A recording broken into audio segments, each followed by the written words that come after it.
नमस्कार, स्वागत, अभिनंदन आप सभी का न्यूज़ मीडिया मंच पर। मैं हूं देवेंद्र त्रिपाठी। दोस्तों, मानसून तो लौट रहा है और बहुत तेज़ी से लौट रहा है। अनुमान है कि बिहार, झारखंड, ओडिशा, छत्तीसगढ़ और पश्चिम बंगाल से भी मानसून जल्दी ही अलविदा कह देगा। बाकी जगहों से मानसून के हटने के बाद पश्चिमी दिशा की ड्राई विंड्स यानी शुष्क हवाएं लगातार अपना प्रभाव बढ़ा रही हैं और साथ ही साथ प्रभाव बढ़ा रहा है पश्चिमी विक्षोभ, जो उत्तर भारत के पहाड़ों से लेकर मैदानी इलाकों तक के मौसम को पूरी तरह बदल कर रख देता है। फिलहाल अगले 10 दिनों की बात अगर मैं करूं तो एक के बाद एक दो स्ट्रॉन्ग वेस्टर्न डिस्टर्बेंस यहां पर उत्तर भारत में दस्तक देने वाले हैं, जिनका प्रभाव रहेगा भारत के कई राज्यों पर बारिश होने की संभावनाएं हैं। लेकिन उससे पहले मैं आपको बता दूं, पिछले 24 घंटों के बारिश के आंकड़ों की एक झलक दिखा दूं। सबसे ज़्यादा वर्षा रिकॉर्ड की गई मेघालय के चेरापूंजी में, जहां पर रेड अलर्ट था और यहां पर भीषण बारिश हुई है। 189 mm की रेनफॉल रिकॉर्ड की गई। कल जो बारिश का आंकड़ा था 200-250 से ऊपर था और अब बारिश की गतिविधियां बाकी जगहों पर काफ़ी रिड्यूस हो गई हैं और 50 शहर या 50 लोकेशंस नहीं है जहां पर बारिश रिकॉर्ड की जा रही हो। देश में 50 से भी कम स्थानों पर वर्षा दर्ज की गई है। सिलीगुड़ी में 49, धनपुरी में 35, गंगटोक में 31, 23 नॉर्थ लखीमपुर में, कार निकोबार में 22 और 19 हुई है पासीघाट में, शिलोंग में 18, 17 अंगुल में, हडबे में 16, 15 बालूरघाट में, पेट जोराहाट में 14 और 13 मिलीमीटर बारिश धुबरी में रिकॉर्ड की गई। साथ ही साथ डिब्रूगढ़ में रिकॉर्ड की गई है। लॉन्ग आइलैंड में 10 मिलीमीटर, बारापानी में 9, 8 मिलीमीटर कैन्नूर में और केंजहारगढ़ में 6, साथ ही साथ मुजफ्फरपुर में 6 मिलीमीटर बारिश हुई है।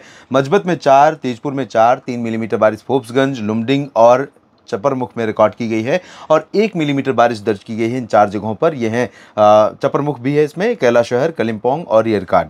और इसके अलावा 2.8, 0.8, 0.6, 0.4 ये है ऊटी यानी उदगमंडलम, चेन्नई और गुवाहाटी, मालदा, अगरतला, साथ ही साथ सुपौल, कन्नूर। तो उसके बाद आप देखिए तो कुल 33 शहर ऐसे हैं जहां पर वर्षा रिकॉर्ड की गई है और 1 मिलीमीटर तक बारिश जो रिकॉर्ड की गई है उनकी संख्या भारत में पिछले 24 घंटों में 27 रही है। तो धीरे धीरे, क्योंकि ये सिग्नल है, यही इंडिकेशन है कि भारत में मानसून अब नहीं है। भारत में अधिकांश जगहों से मानसून की बारिश बंद हो गई है, मानसून वापस लौट चुका है। लेकिन अगले 10 दिनों के दौरान देश के कई राज्यों में बारिश होने की संभावनाएं हैं। उसके अलग अलग कारण हैं। एक तो दक्षिण भारत के क्षेत्रों पर अरब सागर और बंगाल की खाड़ी से नमी का प्रवाह लगातार बना हुआ है। अभी भी एल नीनो का प्रभाव बना हुआ है। इंडियन ओशन डायपोल का पॉजिटिव रोल ज़रूर है, लेकिन वो बहुत ज़्यादा इम्पैक्ट अब नहीं डाल पाएगा क्योंकि मानसूनी हवाएं धीरे धीरे वापस लौट रही हैं। और इसके बावजूद ये भूमध्य रेखा के ऊपर के रीजन में जो हिंद महासागर का हिस्सा है, अरब सागर और बंगाल की खाड़ी का, इसमें सक्रियता के कारण दक्षिण भारत में कर्नाटक, केरल, तमिलनाडु और साथ ही साथ लक्षद्वीप, पुदुचेरी, इन जगहों पर कई इलाकों में बारिश होने की संभावना दिखाई दे रही है अगले 10 दिनों के। मध्य भारत के भागों में अधिकांश जगहों पर मौसम मुख्यतः साफ और शुष्क रहने वाला है। बारिश की उम्मीदें बिल्कुल नहीं है, लेकिन थोड़ी बहुत नमी अरब सागर से पहुंचती रहेगी, जिसके कारण यहाँ सुबह शाम में थोड़े बहुत बादल दिखाई दे सकते हैं और ये बादल सिर्फ धूप को थोड़ा कम करेंगे कहीं पर, उससे ज़्यादा कुछ नहीं करेंगे। ड्राई वेदर रहेगा पूरी तरह से और पूर्वोत्तर भारत में बारिश की गतिविधियां ऑन एंड ऑफ बनी रहेंगी। इसके अलावा बारिश की संभावनाएं जो हैं वो जो बड़ा चेंज है अगले 10 दिनों के दौरान इस बुलेटिन में जो मैं बताने जा रहा हूं वो है उत्तर भारत के पहाड़ों से लेकर मैदानी भागों तक का। और अब आप देखेंगे तो न सिर्फ ECMWF बल्कि GFS यानी दोनों मॉडल दिखा रहे हैं और दोनों मॉडल्स के अकॉर्डिंग उत्तर भारत के पहाड़ों से लेकर मैदानी इलाकों तक मौसम बदलने वाला है।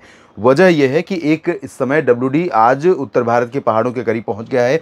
आज रात से मौसम बदलने वाला है और जम्मू कश्मीर से लेकर गिलगित बाल्टिस्तान, मुजफ्फराबाद और लद्दाख, हिमाचल प्रदेश और साथ ही साथ पंजाब के कुछ उत्तरी भागों में, उत्तरी हरियाणा के क्षेत्रों में कुछ स्थानों पर बारिश हो सकती है और कुछ बारिश उत्तराखंड के भागों में भी होने की संभावना दिखाई दे रही है। कल होने की संभावना ज़्यादा रहेगी।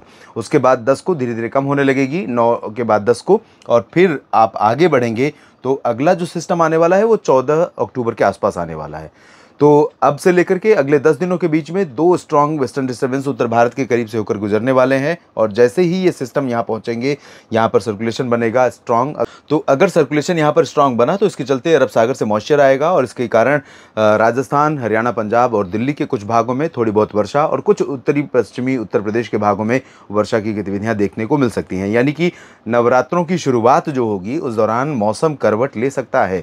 ये थोड़ा सा आपको ध्यान रखना होगा। तो डांडिया का उत्सव, नवरात्रि का उत्सव कैसा रहेगा, उसमें क्या बारिश खलल डालेगी, विघ्न डालेगी, इसके बारे में मेरी नज़र लगातार बनी रहेगी। अपडेट करूंगा आपको न्यूज़ मीडिया मंच और मौसम तक चैनल पर। लगातार जुड़े रहिएगा इन दोनों चैनलों पर और मौसम की जानकारियाँ आप तक पहुँचती रहेंगी। धन्यवाद।